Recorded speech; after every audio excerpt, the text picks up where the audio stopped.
आपका स्वागत है डेली बाइबल रीडिंग में। आज हम पढ़ेंगे प्रभु के ज्ञान से भरे नीति वचन का अध्याय 26। आइए परमेश्वर के वचन में मन लगाएं।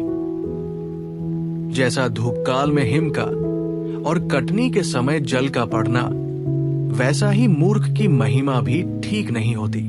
जैसे गौरैया घूमते घूमते और सुपाबनी उड़ते उड़ते नहीं बैठती, वैसे ही व्यर्थ शाप नहीं पड़ता। घोड़े के लिए कोड़ा, गधे के लिए लगाम और मूर्खों की पीठ के लिए छड़ी है। मूर्ख को उसकी मूर्खता के अनुसार उत्तर न देना, ऐसा न हो कि तू भी उसके तुल्य ठहरे। मूर्ख को उसकी मूढ़ता के अनुसार उत्तर देना, ऐसा न हो कि वो अपने लेखे में बुद्धिमान ठहरे।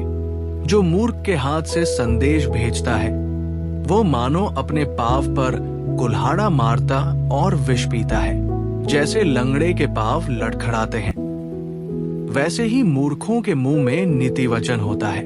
जैसे पत्थरों के ढेर में मणियों की थैली, वैसे ही मूर्ख को महिमा देनी होती है। जैसे मतवाले के हाथ में कांटा गड़ता है, वैसे ही मूर्खों का कहा हुआ नीति वचन भी दुखदायी होता है।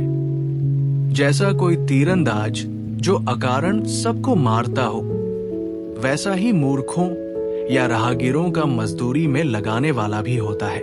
जैसे कुत्ता अपनी छांट को चाटता है, वैसे ही मूर्ख अपनी मूर्खता को दोहराता है। यदि तू ऐसा मनुष्य देखे जो अपनी दृष्टि में बुद्धिमान बनता हो, तो उससे अधिक आशा मूर्ख ही से है। आलसी कहता है, मार्ग में सिंह है, चौक में सिंह है।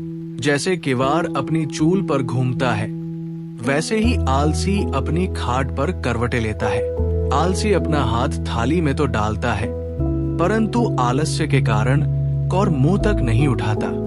आलसी अपने को ठीक उत्तर देने वाले 7 मनुष्यों से भी अधिक बुद्धिमान समझता है।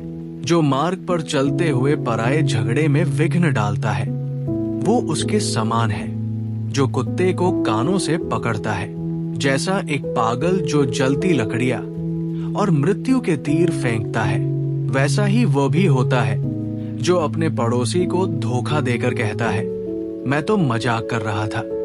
जैसे लकड़ी न होने से आग बुझती है, उसी प्रकार जहां कानाफूसी करने वाला नहीं, वहां झगड़ा मिट जाता है। जैसा अंगारों में कोयला और आग में लकड़ी होती है, वैसा ही झगड़ा बढ़ाने के लिए झगड़ालू होता है। कानाफूसी करने वाले के वचन स्वादिष्ट भोजन के समान भीतर उतर जाते हैं। जैसा कोई चांदी का पानी चढ़ाया हुआ मिट्टी का बर्तन हो, वैसा ही बुरे मन वाले के प्रेम भरे वचन होते हैं। जो बैरी बात से तो अपने को भोला बनाता है, परंतु अपने भीतर छल रखता है, उसकी मीठी मीठी बात की प्रतीति न करना, क्योंकि उसके मन में 7 घिनौनी वस्तुएं रहती हैं। चाहे उसका बैर छल के कारण छिप भी जाए, तो भी उसकी बुराई सभा के बीच प्रकट हो जाएगी। जो गड्ढा खोदे वही उसी में गिरेगा, और जो पत्थर लुढ़काए वो उलटकर उसी पर लुढ़क आएगा। जिसने किसी को झूठी बातों से घायल किया हो, वो उससे बैर रखता है, और चिकनी चुपड़ी बात बोलने वाला विनाश का कारण होता है।